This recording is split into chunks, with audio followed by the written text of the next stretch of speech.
రాష్ట్రంలో పాడి ఉత్పత్తిని కాంగ్రెస్ ప్రభుత్వం అన్ని విధాలుగా ప్రోత్సహిస్తుందన్నారు deputy CM Bhatti Vikramarka. RRR, ORR మధ్యన డైరీ ఇండస్ట్రీ క్లస్టర్స్ ను ఏర్పాటు చేయబోతున్నామని చెప్పారు.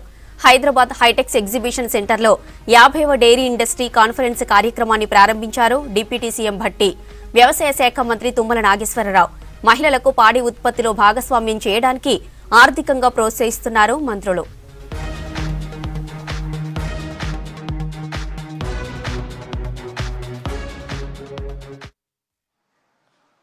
Known for warmth and welcoming many of the cultures, many of the industries, and it wholeheartedly welcomed throughout the world also. The milk production and consumption is also equally important for any population and civilization to grow very healthy and economically also very strong. So as far as the Telangana government is concerned, we are equally concerned encouraging the agriculture sector and dependent sector of the dairy industry. This year budget also we have increased more budget for the agro sector and animal husbandry and other dairy products also. Various different clusters where one even dairy industry cluster also we are planning one among them.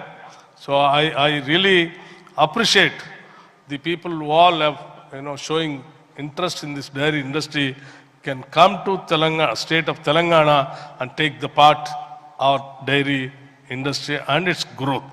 నాకు తెలిసి గత కొద్ది రోజులుగా డౌన్ఫాల్లో ఉంది other Sinha ji. మీరు కూడా చాలా రోజులుగా ఈ వ్యవస్థలో ఉన్నారు కాబట్టి దయచేసి నా కోరిక మన రాష్ట్రం ముందంజలో ఉండాలి, నెంబర్ 1గా ఉండాలి.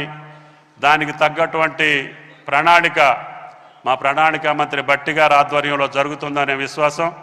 అన్ని జిల్లాల్లో కూడా అదే పద్ధతిలో కొనసాగాలి. ప్రైవేటు సంస్థలకు ధీటుగా పబ్లిక్ రంగ సంస్థలు కూడా ముందుకెళ్ళి ప్రతి ఒక్క ఇంటిలో పశువు ఉండేటట్టుగా దానికి తగ్గట్టుగట్టు ఆర్థికపరమైనటువంటి స్వావలంబనం క్రియేట్ చేసేటట్టుగా పాలకులు, అదేవిధంగా ప్రభుత్వ ఉద్యోగస్తులు, అదేవిధంగా ప్రైవేట్ కంపెనీలు కూడా వాళ్ళకి దోహదపడి ఈ రంగాన్ని ముందుకు తీసుకెళ్లేదానికి ఈ యొక్క కాన్ఫరెన్స్